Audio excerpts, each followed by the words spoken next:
Merci de nous recevoir sur la 95.5 ou sur le bouquet Canal Plus numéro 575. Mesdames et messieurs, bonjour. Bienvenue au second numéro de débat de cette semaine. Nous sommes le 26 septembre 2023. Jamais le Togo n'a jamais fait de guerre à ses voisins. Jamais le Togo n'a servi de base arrière pour une quelconque agression contre un pays frère. Ce sont des propos du ministre en charge des Affaires étrangères du Togo, professeur Robert Doucet, jeudi dernier à la tribune des Nations Unies à New York, une manière d'affirmer un positionnement de la part des autorités togolaises au sein de la communauté économique des États de l'Afrique de l'Ouest, en particulier vis-à-vis du Niger. Cette décision permettra-t-elle de dégeler la crise au Niger? C'est la thématique qui retiendra notre attention pour les 45 prochaines minutes. Et pour en parler, nous recevons sur notre plateau M. Isaac Tiapé. Il est analyste politique. Monsieur Isaac Tiapé, bonjour. Bonjour cher ami, bonjour aux éditrices et aux éditeurs. Merci de m'inviter pour partager avec vous mes réflexions. Analyse politique, c'est trop dire, je suis plutôt universitaire, maître de conférences en histoire de la philosophie, m'intéressant à l'actualité nationale, évidemment, je dois m'intéresser à ce qui se passe dans le monde. Tout ce qui est humain ne doit pas nous être étranger.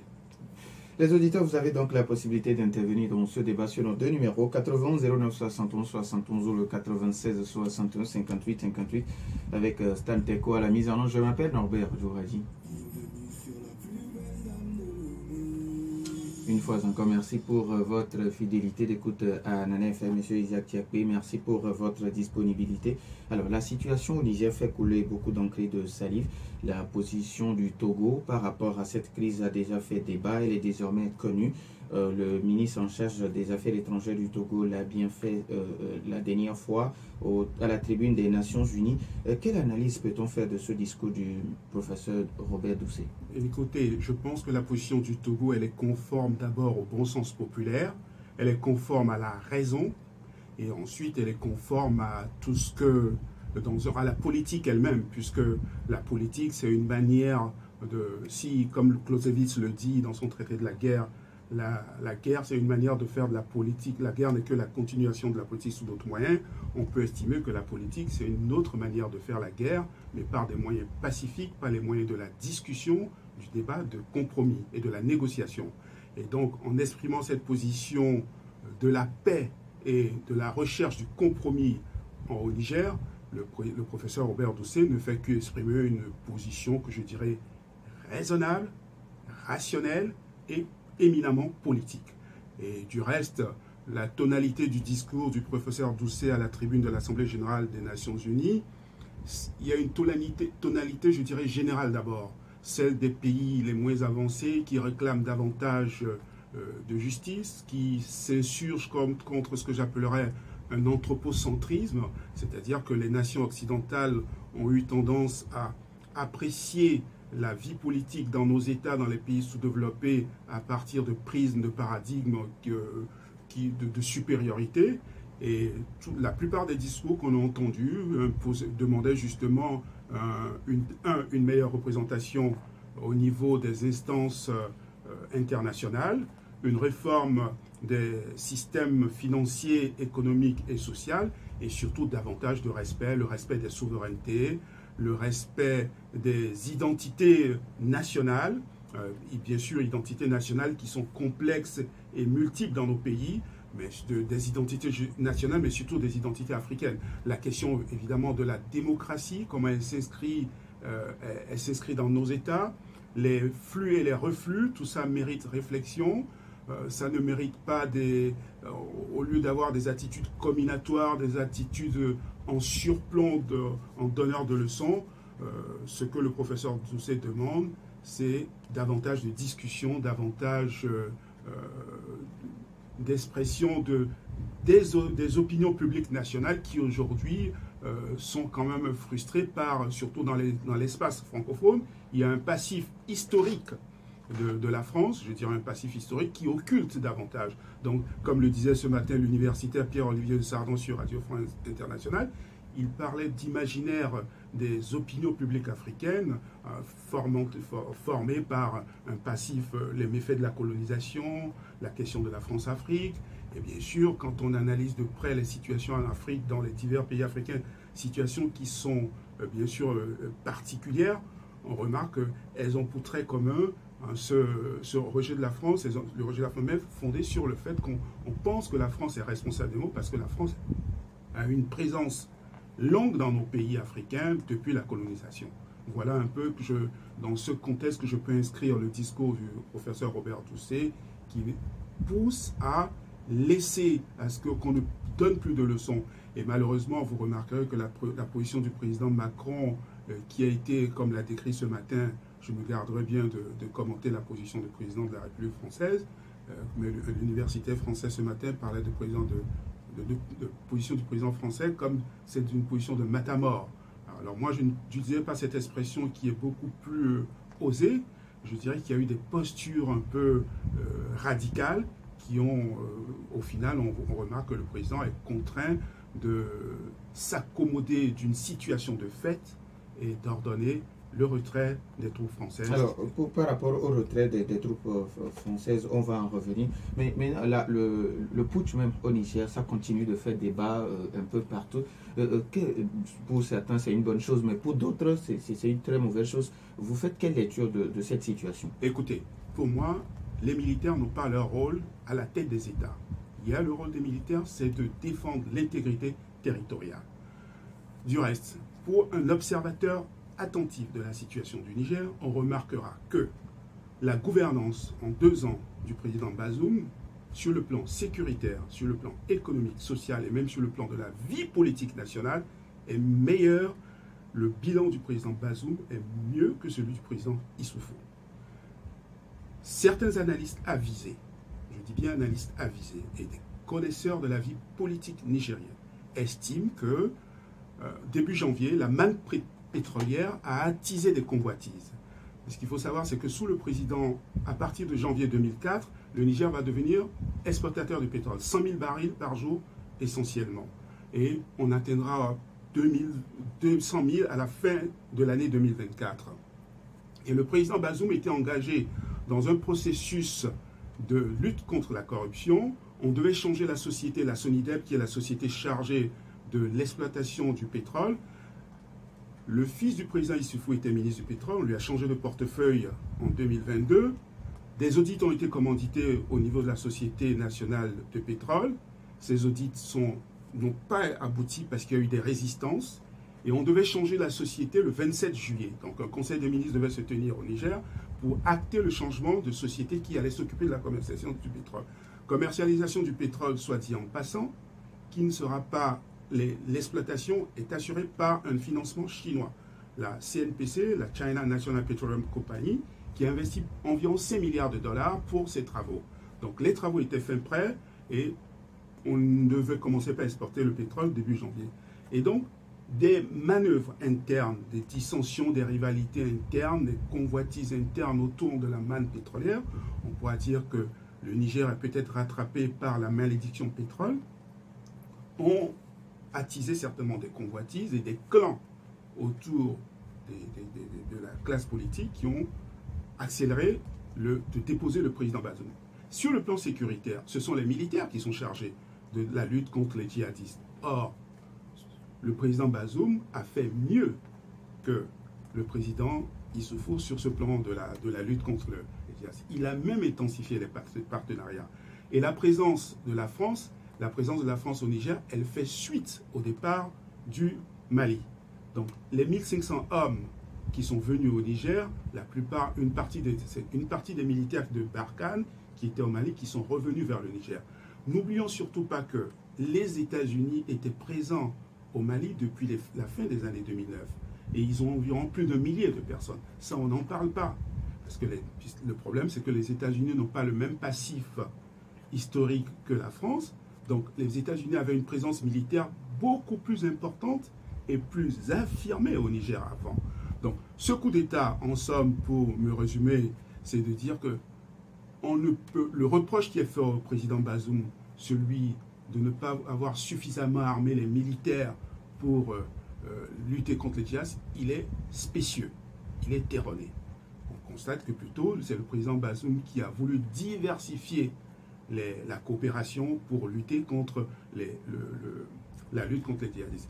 Et le Niger à la fin des années 2000, était le point focal pour les Américains pour lutter contre les djihadistes, contrôler le Sahel. Donc la France ne vient qu'après. Et la France revient après. Mais comme ce passif dont je parle existe, on a tout focalisé sur la France. Et malheureusement, il y a une guerre de communication aussi de l'Union soviétique qui a fait que l'image de la France dégradée, on a considéré que la France était responsable de tous les maux.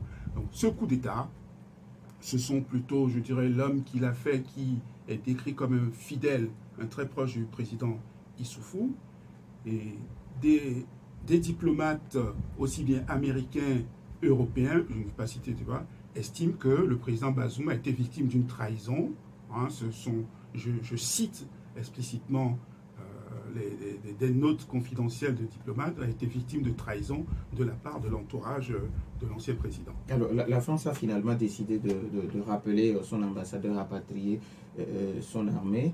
Alors, doit-on dire que la crise au Niger tire à sa fin? Non, elle ne tire pas à sa fin, puisque la question reste encore celle de rétablir un ordre constitutionnel. Pour la France, ce qu'il faut comprendre, c'est que c'est depuis 2008, ou plutôt, je dirais, de 1994, que la France, il y a eu un livre blanc de la défense qui a été publié, où la question se posait de savoir comment les forces françaises doivent-elles se repositionner. Aujourd'hui, nous avons globalement 6000 militaires français en Afrique. La plupart, vous avez environ 350 au Sénégal, si ma mémoire est bonne, 900 en Côte d'Ivoire, vous aviez 1,5 millier au Niger, donc 6000 environ, et une partie importante à Djibouti et au Tchad aussi. Or, aujourd'hui, la réflexion au niveau de la diplomatie et de la défense militaire française, c'était de savoir comment se positionner sur le continent africain. Il s'agissait de savoir, doit-on assurer encore une présence militaire importante ou doit-on simplement encadrer les armées africaines et les aider elles-mêmes à assurer la défense? Et je crois que le débat reste et les Français n'ont pas su encore, les politiques français n'ont pas su encore trouver l'équilibre entre ces deux positions et partir précipitamment pour être comme un aveu d'échec pour eux. Or, vous avez le coup de boutoir des opinions publiques aujourd'hui. Et je pense que la diplomatie française et les militaires français vont prendre la mesure des opinions, de l'exaspération des opinions publiques africaines et décider d'un véritable positionnement. Est-ce un positionnement en termes simplement de conseil? Est-ce un positionnement en termes de présence militaire qui, elle, est contestée? Puisque le cas, par exemple, de la présence militaire au Tchad, qui est beaucoup plus important, se posera. On oublie qu'à Djibouti, par exemple, vous avez une présence militaire française, mais vous avez aussi à côté une présence militaire chinoise. Vous avez aussi une base américaine. Donc, peuvent coexister tous ces pays du premier monde, je dirais, dans ces espaces. Le seul problème de la France, c'est ce que je le rappelle encore, c'est ce passif historique colonial et néocolonial. Alors, par rapport au positionnement du Togo, qui ne va pas servir de base arrière pour une quelconque agression contre un pays frère, qu'est-ce que ça pourrait avoir comme répercussion au niveau de la CEDEAO, qui pour certains, l'intervention militaire au Niger est toujours d'actualité? Mais cher monsieur, je vous dirais que le président Issoufou a publié sur son compte Twitter, désormais X, une position demandant avec insistance, avec beaucoup de gravité à la CEDEAO de ne pas intervenir. C'est quand même un homme qui a exercé les premières fonctions dans son pays, et s'il demande que la CEDEAO n'intervient pas, c'est une demande dont la CEDEAO tiendra fortement compte. Je rappelle aussi que les Américains eux-mêmes ont recommandé à la CEDEAO d'infléchir leur position. Ça a fait l'objet d'une rencontre en marge du sommet de l'ONU, de l'Assemblée générale, si ma mémoire est bonne, le 23 septembre environ, où le secrétaire d'État a rencontré le président Macky Sall et le président Bola Tinubu et leur a demandé d'infléchir leur position et d'entamer des discussions avec la junte au pouvoir, d'acter la situation de fait. Je rappelle aussi que le président Macky Sall, dans une interview accordée à RFI, a dit que des négociations en coulisses étaient faites par le président Tinubu et qu'ils attendaient les résultats de ces négociations pour décider d'une attitude qui, elle, a été rappelée. La position de la CEDEAO est rétablissement de l'ordre constitutionnel, libération du président Bazoum.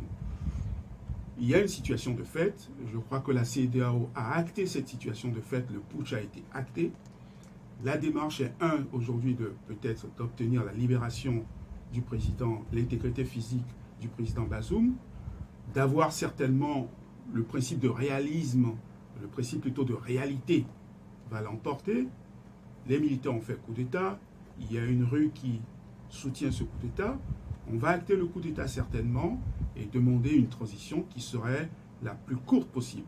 C'est mon analyse, puisque c'est quand même le schéma en général. La politique, c'est aussi tenir compte des réalités.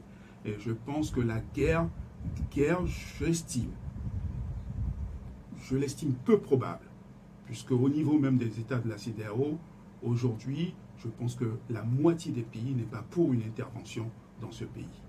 91 09 71 71 ou le 96 61 58 58. Les auditeurs ont maintenant la possibilité sur ces deux numéros, mais après la courte pause. Du 22 novembre au 3 décembre 2023, vivez la 18e foire internationale de 70 ou le 99 20 70 70.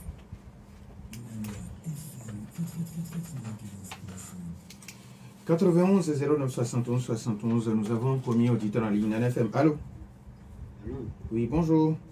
Bonjour, monsieur Norbert. Michel, comment allez-vous? Je vais bien. Et vous? Je vais bien aussi, Dieu merci. Bonjour à notre invité. Bonjour, monsieur Michel. Et en l'écoutant tout à l'heure dans ses analyses, moi j'avais l'impression qu'il était, ou bien il est un Nigérien, il était au cœur du système du Niger, alors que je me suis rendu compte qu'il a tenu compte de certaines analyses en citant les sources d'analyse avisées. Non, moi je ne crois pas à tout ça. Parce que ça, ce sont des paradigmes. Quand les gens, dans le domaine politique, quand les gens veulent faire du blanc, le rouge ou bien du rouge au blanc, c'est très facile. Et ils ont, et les médias de propagande de la France qui existaient depuis lors, vous allez voir que ces médias ne servent que des informations dans l'intérêt de la France, alors que sur le plan territorial en France, là-bas, les informations sont tout autres.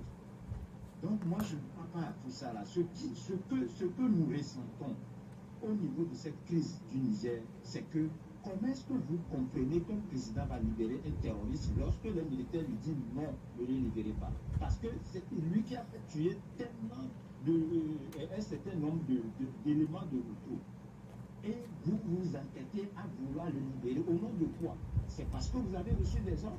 Et donc, quand on sait que vous êtes, comment on l'appelle, à la solde des impérialistes, mais c'est normal que des gens patriotes, moi quand on dit les militaires ne doivent pas venir au pouvoir, tout ça là, mais moi je me dis, les militaires c'est quoi? C'est un citoyen avant d'être un homme armé ou bien habillé.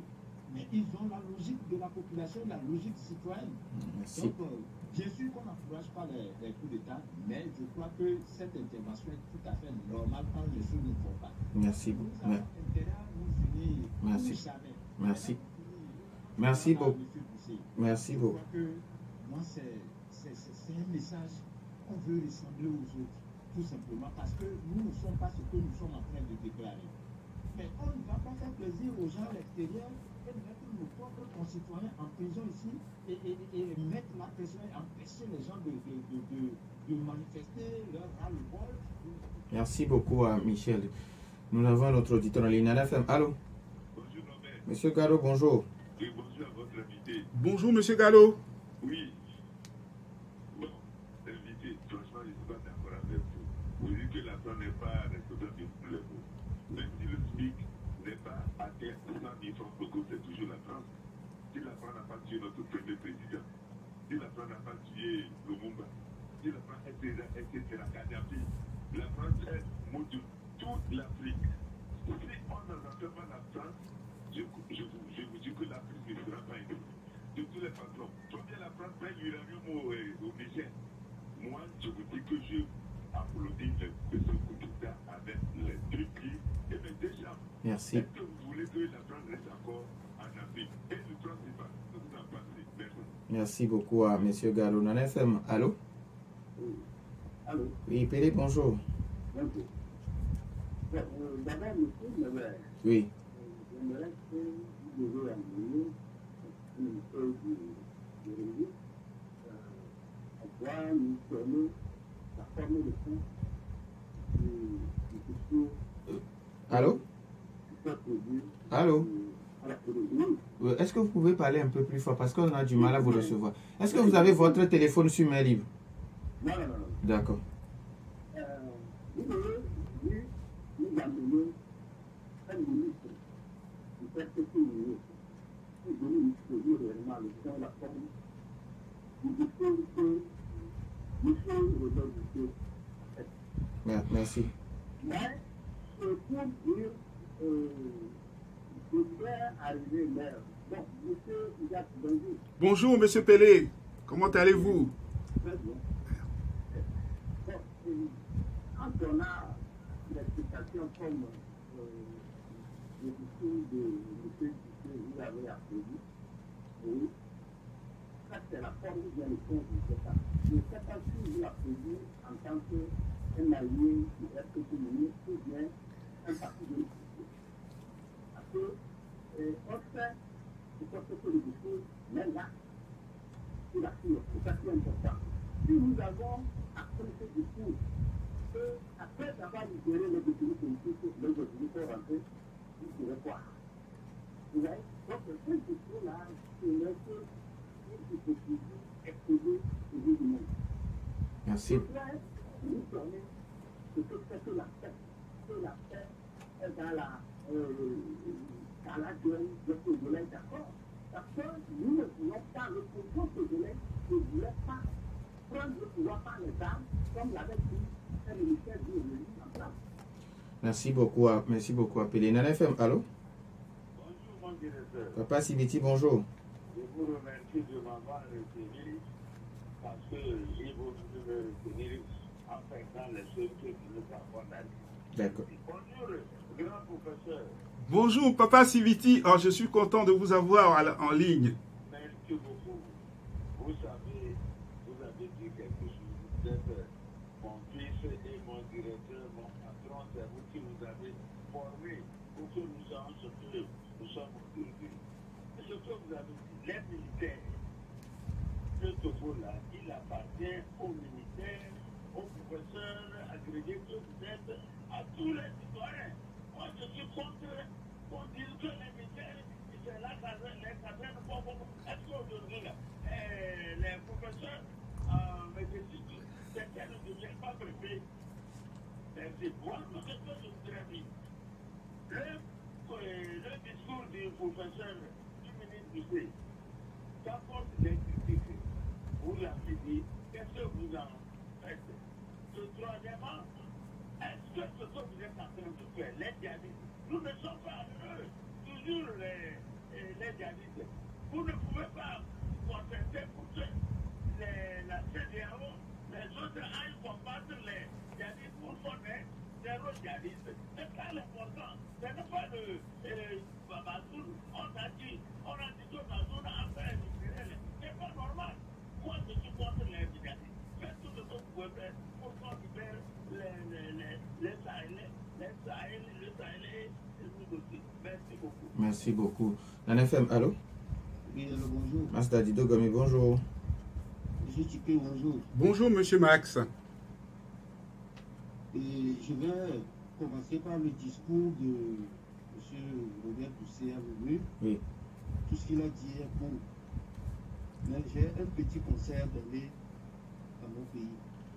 Il faudrait que le Togo cesse d'être le pays de transit des armes, sauf si c'est le pays de destination qui a commandé ces armes. Parce que les armes passent au Togo avec des labels qui ne sont pas des labels des pays destinataires. Je commence par là. Maintenant, ma question. Monsieur Tipé, est-ce que l'Afrique a-t-elle besoin des bases militaires occidentales sur le continent?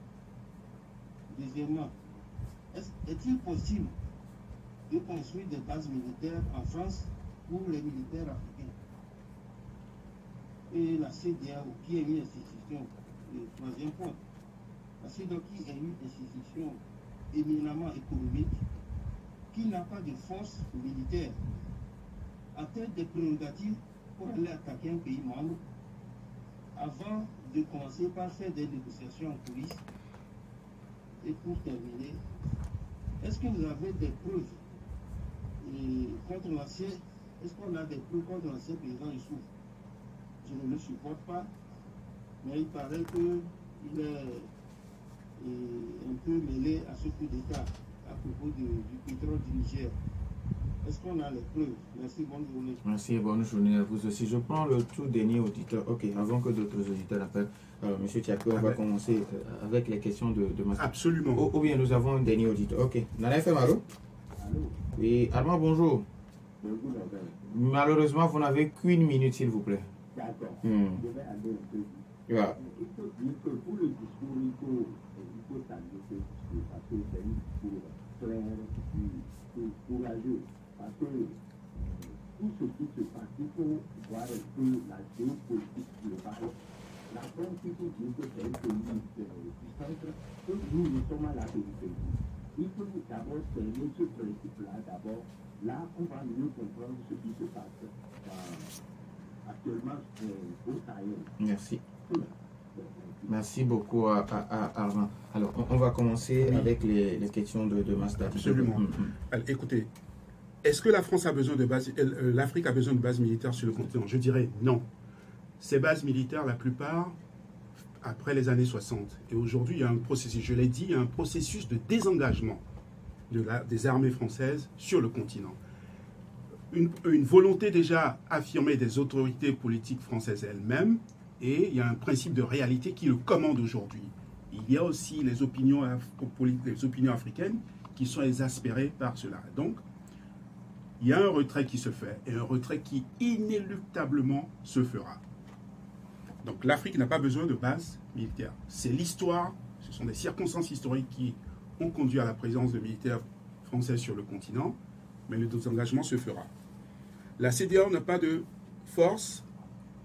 La CEDEAO, je l'ai dit, j'estime peu probable une intervention militaire de la CEDEAO. C'est une analyse personnelle, je conjecture, mais j'estime peu probable, d'autant que le président Bola Tinubu lui-même, qui est aujourd'hui à la tête de la CEDEAO, a engagé des négociations. Et des négociations, on le rappelle, le secret est souvent l'arme des négociations. Et ces négociations, je l'espère, aboutiront à un compromis. Pour répondre à la question, le Togo, pays de transit des armes, il faut en fournir les preuves. Il faut en fournir les preuves. Sur la question du président Issoufou, j'ai donné des preuves d'intelligence américaines, françaises et autres. J'ai donné aussi des enquêtes, des preuves fournies par le New York Times dans une publication récente et par le journal Le Monde. Ce ne sont pas que des sources françaises. Donc, si je donne des sources, je suis quand même universitaire, je ne peux affirmer, je n'affirme rien que je ne tienne pour certain. De dire, ce sont aussi des conjectures, mais des preuves existent que le président Issoufou avait lancé la réforme de la société pétrolière et un conseil de ministres aurait dû se tenir le 27. Voilà ce que je dis. Enfin, pour venir, autre question, celle de Michel sur les médias de propagande. Non, je ne fais pas la propagande de médias français. Je suis universitaire, je croise les sources, je m'informe à des sources de première main, je ne m'informe pas sur les réseaux sociaux, je m'informe à des sources aussi bien d'analyse d'universitaires américains, français, belges, canadiens, anglais, des gens qui travaillent sur le continent africain. Nous travaillons aussi avec des diplomates, nous travaillons avec des sources qui peuvent être aussi des sources d'analyse et d'intelligence. Donc je ne viens affirmer ici, je n'affirme rien qui ne soit établi ou au moins qui pose débat au niveau, pas des réseaux sociaux. La libération de terroristes, ça c'était important que j'y réponde. Vous avez remarqué que récemment les Américains ont fait des échanges, ont libéré à la fois des terroristes, des gens qui étaient emprisonnés. Parfois dans ces types de négociations, vous libérez des personnes que vous n'aimez pas forcément, parce que ce sont les circonstances qui l'exigent. Dans le cas d'otages, vous pouvez libérer un otage parce que des otages ont été emprisonnés depuis des dizaines d'années.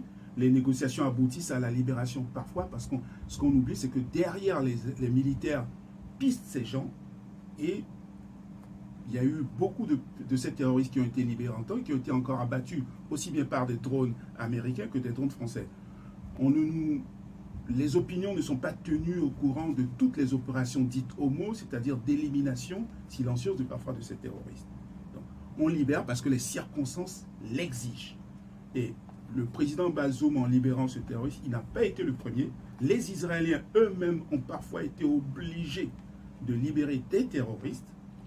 Tous les États le font dans les négociations difficiles quand les circonstances l'exigent. Monsieur Gado, quand il m'interroge qu'il n'est pas d'accord avec ma position, je n'ai pas dit que la France, j'ai parlé, je suis venu ici pour observer des causalités de ce qui se passe dans les opinions. Et les opinions publiques africaines aujourd'hui tiennent pour responsable la France de beaucoup de problèmes dans les pays. Et j'ai évoqué le passif colonial et un passif néocolonial, celui de la France-Afrique. Et parfois, cet imaginaire collectif occulte des réalités internes, des luttes de pouvoir dans nos pays. Ce qui est important, c'est de ne pas toujours battre sa coulpe sur la poitrine des autres, mais plutôt d'essayer de comprendre quels sont les mécanismes qui, dans nos pays, font que nous n'arrivons pas à avoir des institutions fortes, des repères qui permettent que le débat politique soit apaisé. Dans le cas, par exemple, du Niger, pas du Niger, du Burkina ou du Mali, on oublie que Serval, l'opération française, c'est un appel des autorités maliennes.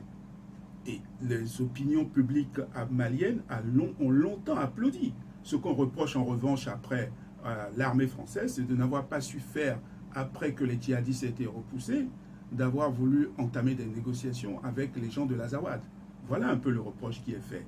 Mais quand on accueillait ces opinions, ces armées françaises pour aider, on les applaudissait. Donc, je ne dis pas que la France n'a pas une part de responsabilité. Il y a toujours un événement, c'est la rencontre des causes. La présence française, qui a été longue, parfois mal gérée dans le temps, a pu cristalliser des rancœurs. Alors, Pélé qui vous demande, est-ce que par rapport à votre analyse sur le discours du professeur Doucet, vous analysez en tant que qui?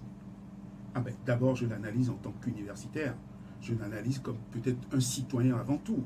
Et la preuve, c'est que l'appréciation globale, elle est positive de ce discours. Parce que c'est ce que tout homme de bon sens, tout homme raisonnable et rationnel devrait approuver. La guerre, un politique, sa première démarche, c'est de trouver des solutions par la discussion et le dialogue. Donc le professeur Doucet ne fait qu'exprimer des positions que je dis de bon sens, rationnelles et raisonnables. Et ce sont des positions politiques, tout le monde devrait l'approuver.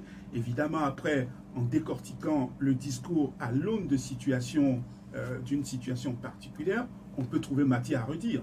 Et ça, le débat, heureusement, dans un espace démocratique, le débat est sain. Que des gens trouvent que c'est un discours qui est trop beau pour être vrai, c'est, je dirais, naturel que des gens trouvent matière aussi à critiquer. Mais pour moi, sur la forme et le fond, je le trouve excellent. Il peut être source de débat interne. Le débat est posé, et bien que les gens expriment aussi leurs opinions et leurs appréciations ou désappréciations. Alors, quand aujourd'hui on prend la France qui est en train de rapatrier ses militaires, est-ce que ce n'est pas une ouverture, ou bien ce n'est pas la voie libre pour les autres puissances qui sont déjà sur le terrain?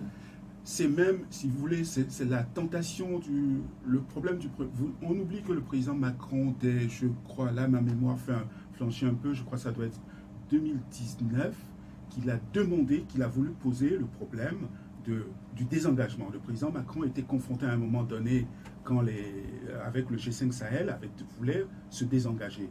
Alors, ce sont plutôt certains dirigeants africains qui ont demandé, parce que la lutte contre les djihadistes dans le Sahel n'était pas achevée.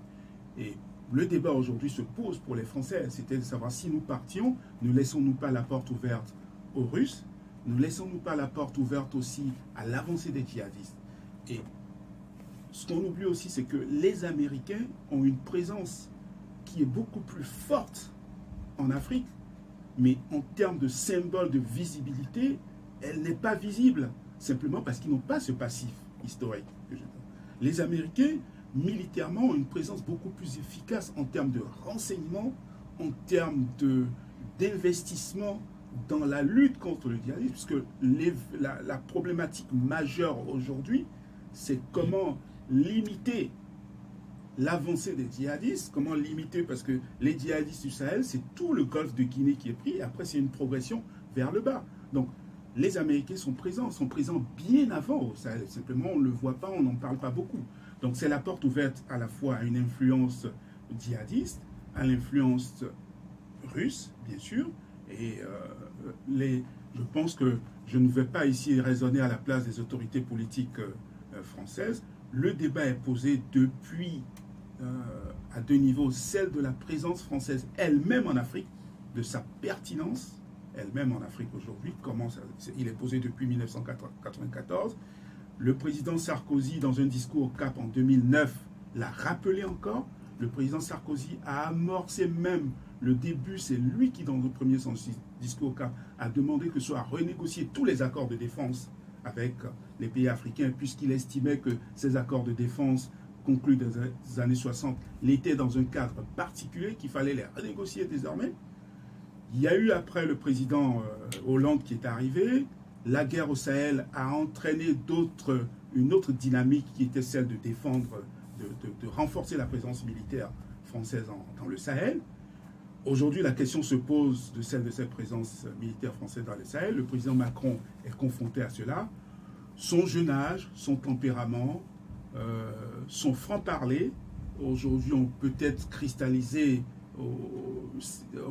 entraîné certaines postures, mais je pense que le débat est posé au niveau des politiques, des hommes politiques de l'État français, de savoir comment devons-nous aujourd'hui nous repositionner sur le continent africain et surtout ne pas laisser, je le rappelle encore, les djihadistes continuer, parce que si on laisse, la preuve c'est que la plupart aujourd'hui au Mali, les attaques continuent.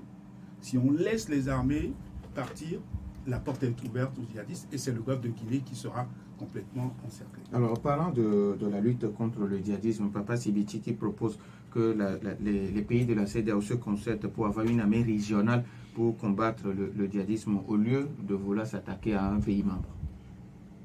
Vous remarquerez que, je le répète encore, que la question de l'intervention ne fait pas l'unanimité au sein, et que même le président Bola Tinubu, qui était au devant d'une attitude de fermeté, voire belliciste,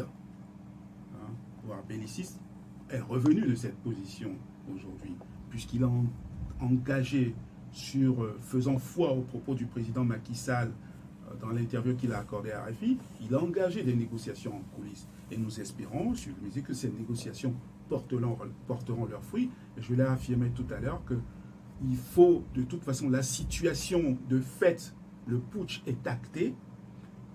J'ai conjecturé que nous irons vers certainement la libération du président Bazoum et nous irons certainement vers une transition dont je ne peux pas dire la durée. Donc, le principe de réalité adviendra. Et ce principe de réalité, mais ça passe aussi par la libération du président Bazoum et de sa famille. Mais c'est une bonne chose quand même d'avoir une armée sous-régionale. Écoutez, est-ce que la discussion est posée? Vous savez, aussi bien celle de l'intégration économique à partir de la monnaie est posée.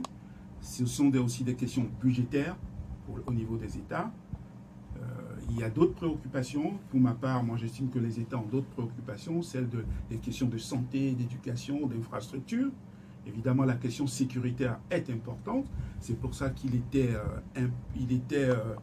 utile, voire nécessaire, que nous ayons de l'aide aussi bien des armées américaines, que nous renforcions nos partenariats militaires avec des puissances occidentales. La propagande russe et surtout certains médias où la propagande russe et le passif historique a fait que la présence militaire française pose problème. C'est dommage, je l'estime, puisqu'on aurait pu renégocier d'autres partenariats, surtout en matière d'aide militaire avec la France, parce que nous ne pouvons pas tout seuls, nous n'avons pas l'expertise, l'armement, avoir des chars, avoir des hélicoptères, puisque c'est une guerre, l'expérience dans les guerres asymétriques. Hein, les Américains, les Français l'ont. Donc nous n'avons pas tous les moyens de la lutte contre ces djihadistes. Et c'est dommage que nous fermions la porte à certaines aides qui sont, je le dis, accordées sans arrière-pensée, puisque c'est aussi au bénéfice des Français eux-mêmes. Bon, souvent, les gens estiment que l'uranium, oui, que la France a de l'uranium.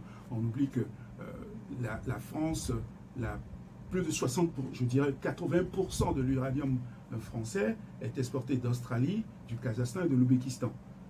C'est-à-dire que le Niger fournit environ 10 à 15% de l'uranium français. Et le premier partenaire économique de la Chine, du Niger, c'est la Chine. La France n'est pas le premier partenaire économique du Niger. Alors, dans tout ça, quelles leçons faut-il tirer? Parce qu'il nous reste pratiquement 2 minutes. Quelles leçons faut-il tirer de cette crise au Niger? À la fois celle des coups d'État, de cette résurgence des coups d'État, qui, je l'estime encore de manière ferme, la plupart ne sont pas justifiés. Ils ne sont pas justifiés. Je pense que les problèmes dans les pays, les militaires, le rôle principal dans nos constitutions, la plupart des constitutions, c'est de garder les frontières. C'est la lutte contre les terroristes, les agressions territoriales. Évidemment, si un militaire veut exercer des fonctions administratives et politiques, il ne peut plus être militaire, il se s'engage. Donc, il y a le problème effectivement de la solidité de nos États, le problème des institutions qui peuvent être foulées du jour au lendemain par des gens, ça pose un vrai problème, par des militaires. Il y a la question de la présence française, surtout dans l'espace francophone, les opinions publiques aujourd'hui, les rancœurs qui sont cristallisées. Je pense que c'est un débat qui est au niveau de l'État français, et cette préoccupation est réelle au niveau aussi bien des universitaires français, de la diplomatie française et de la représentation nationale française. Ils réfléchissent effectivement comment aujourd'hui se repositionner parce qu'il y a une image fortement dégradée. Le paradoxe dans tout ça aussi, c'est que de tous les présidents français, Macron est celui qui quand même a essayé de se débarrasser, d'ouvrir les archives, de permettre que pour évoquer ce qu'un des auditeurs disait aujourd'hui, Macron a une attitude décomplexée par rapport à l'histoire de la France. Il assume le passé historique français, en disant que des choses ont été faites au nom de la France qui ne sont pas bien, donc permet que les archives soient ouvertes, que la loi sur l'accès aux archives soit complètement modifiée. Mais le problème, c'est aussi la perception qu'on a de l'action française qui, au niveau des opinions publiques africaines, est vraiment abîmée. Et les autorités françaises ont un gros travail à faire pour réparer cette image. Nous disons merci à M. Isaac Tchiakwe. Merci également à vous, chers auditeurs, pour votre fidélité d'écoute. Fin de ce débat mis en onde par Stan Keko. Je suis Norbert Douadi. Bonne suite de nos programmes.